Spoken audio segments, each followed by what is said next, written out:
হচ্ছে কারণ আপনারা জানেন নদিয়ার হাঁসখালিতে সেখানে ভাতা বিভ্রাট কি সেটাই তপশিলি ভাতার আবেদন করেও সেখানে পাচ্ছেন না বয়স্করা। কি বলছেন বয়স্করা যারা ভাতা পাচ্ছেন না, শোনাবো।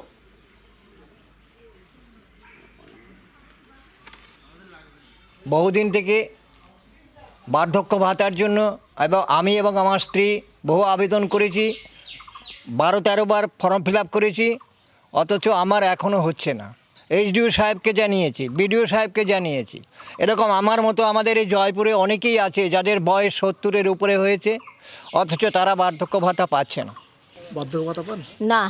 বিধবা হয়েছি আমি আজকে 25-26 বছর থেকে, সেই থেকে বিধবা ভাতাও জমা দিয়ে আসছি। 5 জনের সই লাগবে, সেই থেকে জমা দিয়ে আসছি। সেসব লোক মৃত্যু হয়ে গেল। আমাদের ছেলে মানুষের বয়সে তারা দেখছি বয়স্ক ভাতা পাচ্ছে, বিধবা ভাতা পাচ্ছে, যে কালকে মরে যাচ্ছে সে পাচ্ছে, কিন্তু আমার ভাগ্যে হচ্ছে না। এক একজনের এক এক রকম বক্তব্য। যার বয়স 70 হয়ে গেছে তিনি এই বার্ধক্য ভাতা তিনি পাচ্ছেন না। আবার আরেকজন তিনি অভিযোগ করছেন যে যারা একেবারে ছেলে মানুষ তারা বার্ধক্য ভাতা পাচ্ছে। আরো একটু শুনি আর আর যারা রয়েছেন অভিযোগকারী কি বলছেন। ঠিক, আমরা এখনও বয়স্ক ভাতা পাই না, জমা দিয়েছি, আমি 3 বার জমা দিয়েছি, কিন্তু অথচ আমাদের গ্রামের এরকম 24 জন ব্যক্তি আছে যাদের বয়স হয়তো 35-36 এরকম হয়েছে। তারা 3 বছর যাবৎ 2020 সাল থেকে বয়স্ক ভাতা তুলছে। হ্যাঁ, অভিযোগ করেছি, বিডিও অফিসে অভিযোগ করেছি, ডিএমকে অভিযোগ করেছি। বিডিও অফিস থেকে একদিন ইনকোয়ারি করে গিয়েছে, তারপরে আর কি হয়েছে জানি না।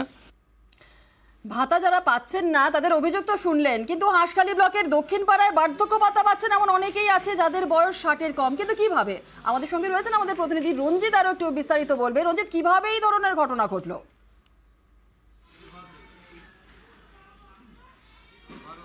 তপশিলি বন্ধু ভাতা, এই ভাতা পেতে গেলে বয়স হতে হবে 60 এবং 60-এর অধিক। তবে হাঁসখালি ব্লকে দক্ষিণপাড়া 2 গ্রাম পঞ্চায়েতের যে জয়পুর গ্রাম, সেই গ্রামের বয়স্ক বাসিন্দাদের তাদের যেটা অভিযোগ রয়েছে যে এখানে প্রায় 24 জন এমন রয়েছেন যারা এই ভাতা পাচ্ছেন, যাদের বয়স 2020 সালে আবেদন করার সময় ছিল 42 বছর থেকে 58 বছর পর্যন্ত। অর্থাৎ এই ভাতা তারা কিন্তু একেবারে অবৈধভাবে পাচ্ছেন, কারণ তাদের কারোই 60 বছর বা 60 বছরের অধিক হয়নি।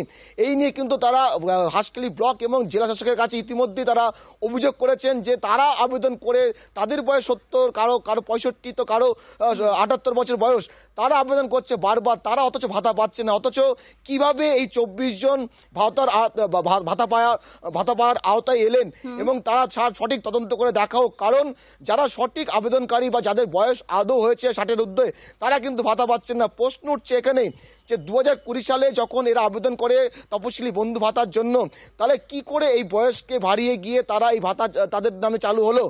অন্যদিকে হাঁসখালি ব্লকে বারবার অভিযোগ জানানোর পরে শুধুমাত্র তদন্ত করে অধিকাংশ নাম বাতিল করা হয়েছে, এমনটা ব্লক সূত্রে খবর।